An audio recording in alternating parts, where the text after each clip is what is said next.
السلام علیکم ناظرین، اسپیشل ٹی وی کے پروگرام دستک کے ساتھ میں ہوں آپ کا میزبان محمد معاویہ۔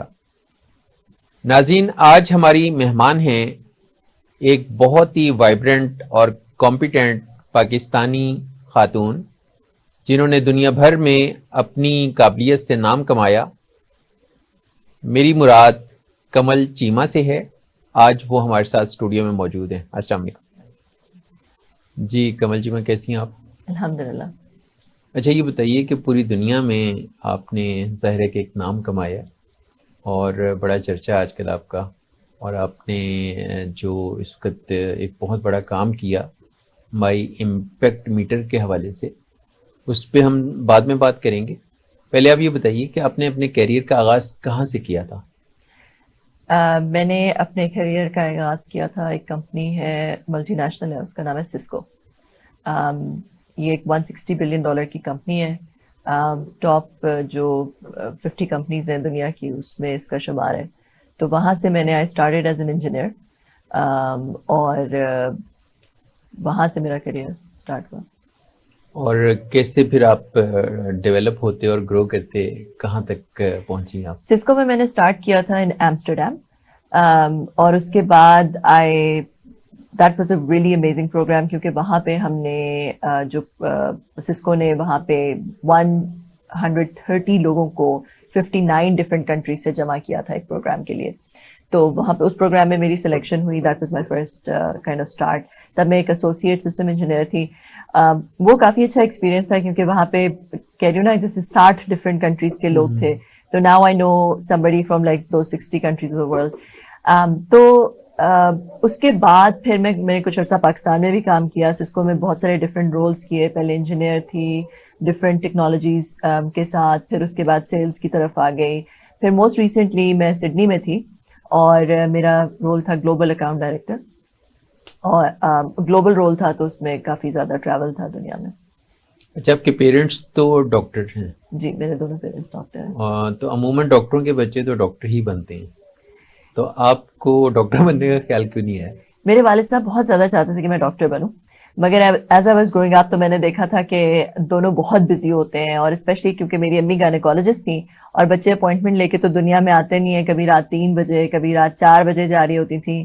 اور مجھے یاد ہے عید والے دن بھی ان کا وہ ایک پیجر ہوتا تھا، وہ بچ جاتا تھا، عید والے دن چلی جاتی تھی، پھر ہم کسی ڈنر پہ گئے ہوئے، وہاں سے اٹھ کے انہیں جانا پڑتا تھا۔ تو میرے ذہن میں ایک ایسی چیز آ گئی تھی کہ یہ ڈاکٹر بننا بڑا مشکل ہے، اور ماما فیملی کو اویلیبل نہیں۔ ہاں، وہ مجھے ایسا لگتا تھا کہ بس یہ تو بس کبھی بھی، مطلب کوئی آپ کی لائف بہت اس سے ڈسٹرب ہوتی ہے۔ تو میرے ذہن میں ایک وہ ڈاکٹری کے خلاف ایک وہ چیز پڑ گئی۔ تو بس پھر میں نے اس وقت سوچ لیا تھا کہ ڈاکٹر نہیں بننا۔ اچھا، تو پھر آپ کی جو فرسٹ امیجیٹ ڈگری ہے ماسٹرز میں، وہ آپ کی اسپیشلائزیشن کیا تھی؟ میں نے انڈر گریڈ کیا تھا انجینئرنگ میں، کمپیوٹر سائنس میں، اور اس کے بعد میں نے ماسٹرز MBA کیا، اور پھر میں نے ایک گریجویٹ ڈپلوما سوشل امپیکٹ میں بھی کیا۔ تو آپ کی جاب جو تھی وہ انڈر گریجویٹ پروگرام جو تھا آپ کا کمپیوٹر سائنس کا، اس کے فوراً بعد اسٹارٹ ہو گئی تھی؟ اس کے فوراً بعد کچھ عرصہ میں نے تھوڑا فن کام کیا، ایونٹ مینجمنٹ کی، اور اس کے بعد فوراً اسٹارٹ ہو گئی تھی۔ بالکل۔ اور سسکو تک آپ کیسے پہنچی گئے؟ پہلی جاب ہی سسکو میں ہوئی؟ میری پہلی ریئل جاب ہی سسکو میں تھی، اور وہ اس طرح تھا کہ Cisco was hiring from all over the world. Cisco جو ہے وہ فریش گریجویٹس کو ہائر کر رہا تھا، اور پاکستان سے میرا خیال ہے 9,000 ایپلیکینٹس تھے۔ پھر وہ ایک ٹیلی فونک انٹرویو، اور 500 لوگوں کو سلیکٹ کیا، پھر انہوں نے دبئی 3 دن کے لیے انٹرویوز کے لیے بلایا۔ تو میرے لیے تو بس وہی ایک بڑی چیز تھی کہ بس دبئی چلی گئی پہلی دفعہ، اور کافی وہاں پہ انجوائے کیا، اور بس وہ 3 دن کے انٹرویوز تھے، اس میں پھر انہوں نے 6 لوگوں کو سلیکٹ کیا، اور میری بھی اسی میں سلیکشن ہوئی۔ I was one of the 6۔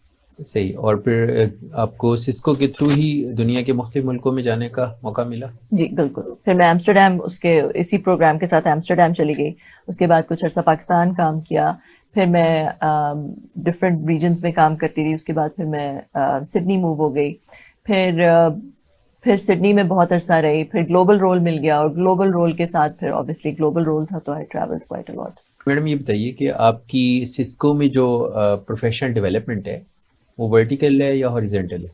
دونوں، کافی زیادہ۔ ہاریزونٹل اس طرح کے بہت سارے ڈفرینٹ رولز میں نے کیے بہت سارے different vertical service provider, public sector میں، انٹرپرائز میں، کمرشل میں، پھر بہت زیادہ ڈفرینٹ ٹیکنالوجیز میں، بہت ڈفرینٹ کائنڈ آف رولس، کبھی چینل میں چلے گی، کبھی کچھ، کبھی سیلز میں، ٹیکنالوجی سائڈ پہ. اور ورٹیکل اس طرح کہ جب میں اپنی کریئر میں کافی like start from an associate اور پھر اینڈ میں جا کے گلوبل اکاؤنٹ ڈائریکٹر تک گئی. سو دونوں طرح سے کافی. اچھا میڈم یہ بتائیے کہ عموماً یہ تصور کیا جاتا ہے کہ خواتین جو ہیں وہ لاجکس کا وہاں کوئی گزر نہیں ہے، جیسے میتھمیٹکس ہے، سائنس کے سبجیکٹس ہیں، تو ان میں عموماً یہ تاثر ہے کہ خواتین اس میں کو بہت شارپ نہیں ہوتی، تو یہ تاثر کس حد تک درست ہے؟ میرا تو خیال ہے یہ کافی آپ نے ایک شوبنسٹک سے سوال پوچھ لیا. بیسکلی میرا تو خیال ہے کہ مرد اور عورت کو اللہ نے دونوں کو ہی صلاحیت بہت زیادہ دی ہوئی ہے. صرف یہ کہ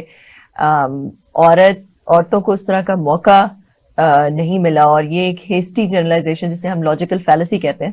ایک لاجیکل فیلسی یہ ہے کہ آپ ایک پوری ریس کو اٹھا کے، یا جیسے کہتے ہیں نا پاکستانی بہت یہ ہوتے ہیں، یا انڈینز بہت ایسے ہوتے ہیں، یا فلاں people of group of people, لوگوں میں ڈفرینٹ چیزیں ہوتی ہیں، ان میں مختلف فیچرز ہوتے ہیں because of their certain personalities. Different individuals different ہو سکتے ہیں، مگر یہ کہہ دینا کہ ساری عورتیں ایسی ہوتی ہیں یا سارے مرد ایسے ہوتے ہیں وڈ بی رانگ. میرے خیال میں it would be a logical fallacy جسے ہم ہسٹری جنرلائزیشن کہتے ہیں.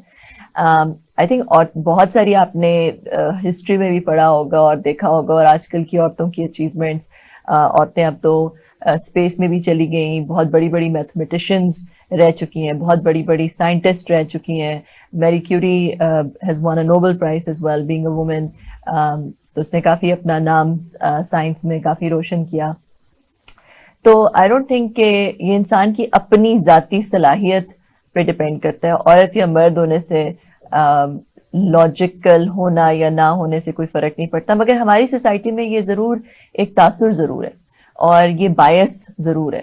اور میرا خیال ہے کہ عورتوں کو زیادہ سے زیادہ عورتوں کو اسٹیم ایجوکیشن کی طرف آنا چاہیے، سائنس، ٹیکنالوجی، انجینئرنگ، میتھ، تاکہ یہ جو تاثر ہے یہ ڈائلوٹ اور ختم ہو.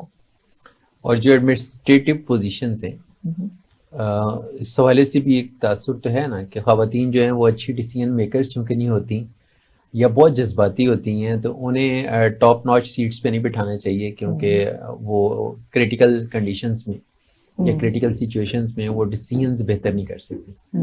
پھر یہ میں یہی کہوں گی کہ یہ ہسٹری جنرلائزیشن ہے. ہم نے بہت ساری عورتوں کو دیکھا جو کہ بہت اسٹرانگ رہی اور انہوں نے بہت زیادہ ڈیسیشنز کیے. ہمارے تو اپنی ملک کی پرائم منسٹر جو ہے وہ ایک عورت رہ چکی ہیں، جو کہ بہت ماشاءاللہ انہوں نے اپنا کافی نام بھی کمایا اور کافی بڑے بڑے ڈیسیشنز کیے اپنے وقت پہ بھی. تو میرا خیال ہے کہ یہ کہنا صحیح نہیں ہوگا. بے شک اگر آپ جنرلی، جیسے میں نے کہا کہ آپ کسی ایک پورے عورتوں کو ایک باکس میں نہیں ڈالا جا سکتا، اسی طرح سملرلی مردوں کو بھی کسی باکس میں نہیں ڈالا جا سکتا. ہر بندہ ڈفرینٹ ہوتا ہے. ڈفرینسز جینڈر کی وجہ سے کم اور انسان کی اپنی پرسنالٹی اور اپ برنگنگ اور ایکسٹرنل انوائرمنٹ کی وجہ سے زیادہ ہوتے ہیں. عورتوں